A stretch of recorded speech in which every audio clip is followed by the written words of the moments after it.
eu achava que boa comunicação era uma qualidade de um parlamentar. E hoje eu entendo que é uma das tarefas. Os projetos só vão a votos em plenário quando você consegue superar a barreira do acordo. O Conselho Tutelar é uma função super delicada, hoje sujeito a disputas não só político-partidárias, mas ideológicas, né? É um espaço muito, muito disputado no embate hoje clássico entre progressistas e conservadores.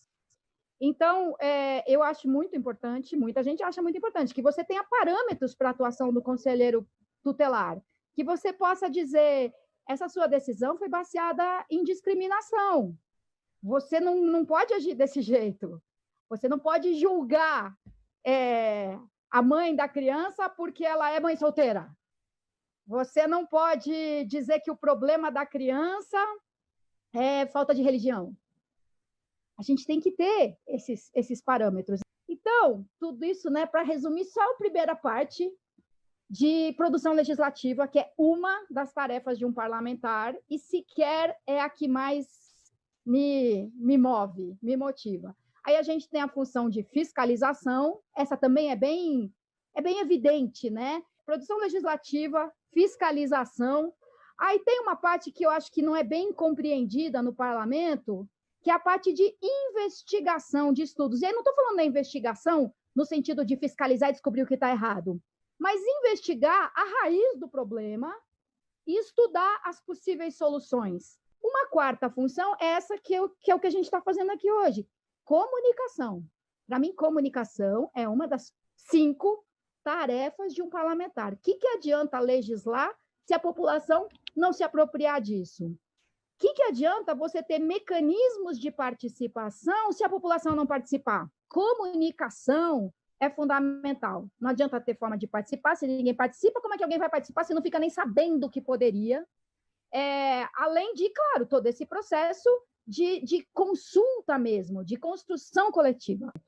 E, por último, a quinta função, e de todas, é a que eu mais gosto, é a articulação.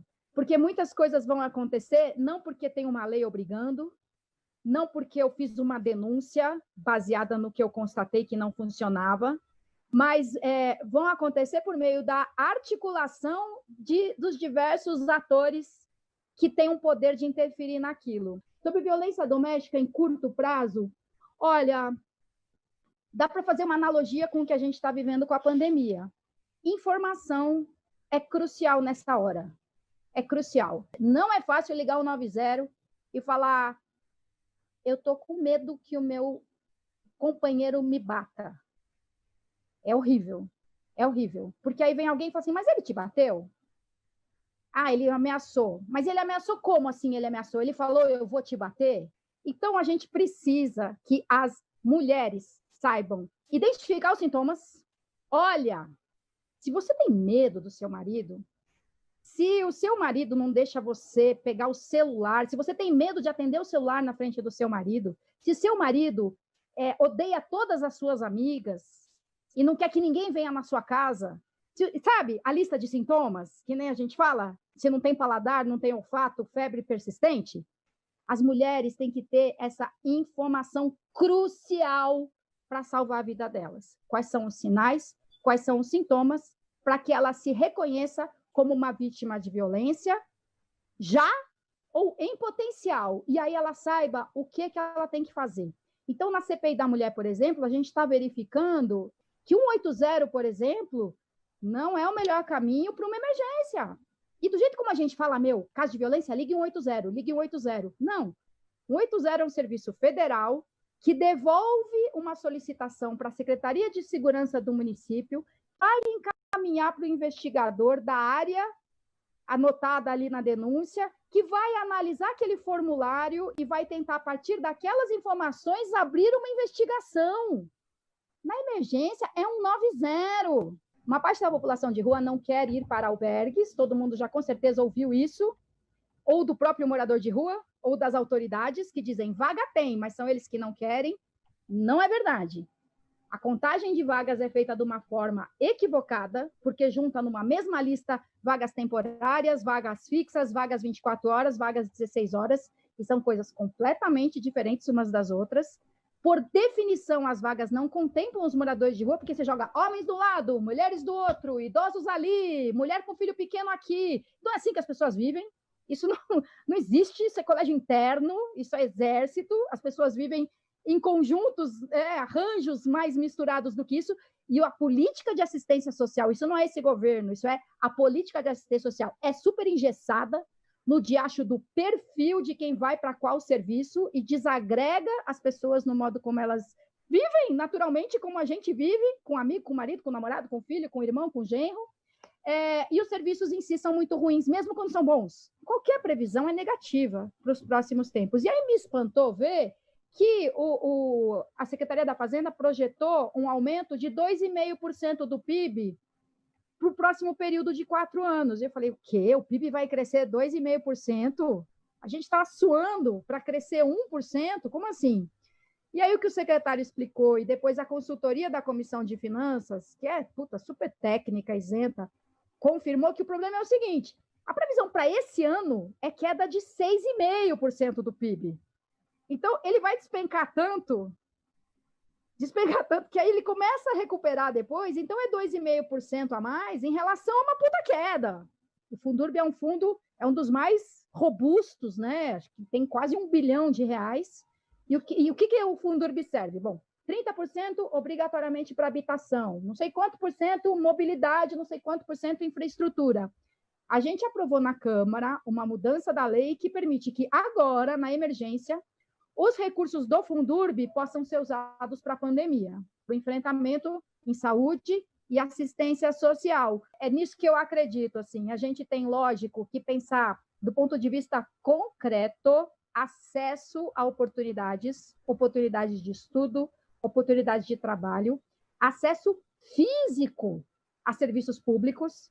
Se você tem serviços na região central que não tem na periferia, e se a maioria da população negra vive na periferia, se a maioria da periferia é negra, se você não tem nenhum acesso físico, se você não tem bibliotecas, se você não tem centros culturais para difusão e produção de cultura, então, né, tem que pensar nisso, assim, na distância física, no serviço físico, mas também nesse outro componente cultural, de informação, de empatia, de mentalidade, de cultivar valores de igualdade. Quando eu fui secretária, eu quis criar serviços 24 horas, que para mim era a coisa mais óbvia do mundo. Um serviço, um núcleo de convivência para entrar, dormir, ver televisão, ler, cozinhar, tomar banho, lavar roupa, que fosse 24 horas. Os que tem hoje fecham às 9 da noite. Esses que são de convivência e não dormitórios. E eu não podia, porque a norma, a tipificação federal do Conselho Nacional de Assistência Social não previa isso. Então, dificilmente a assistência social conseguiria fazer uma contratação que fuja aos ditames institucionais super rígidos do que é e o que não é um serviço de assistência social. Já a Secretaria de Direitos Humanos tem mais liberdade nesse sentido. A gente precisa ter mais moradia popular na região central, oferecida pelo Estado, oferecida pelo mercado. A gente dispõe de meios para fazer isso, com regras do Estatuto da Cidade, do plano diretor, que estabeleçam travas. Se você não tiver travas, o setor privado vai fazer na cidade apartamento de 45 metros quadrados de altíssimo padrão. O que era kitnet, hoje chama estúdio e custa uma grana. E aí quem tem baixa renda nunca vai conseguir morar numa região bem servida de serviços. Nunca, porque é caro demais.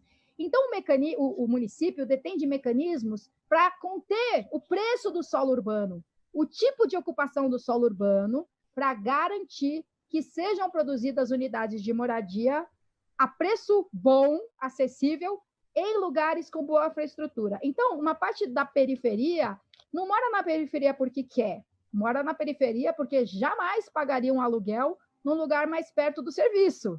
Então, ou a gente obriga o setor privado a oferecer, e tem meios para isso no plano diretor, ou você produz pelo próprio poder público, seja por meio de PPP ou de ação direta, de empreendimentos da prefeitura, ou coloca o programa de locação social, que também é super interessante e finalmente está sendo posto em prática para valer como política e não como um experimento.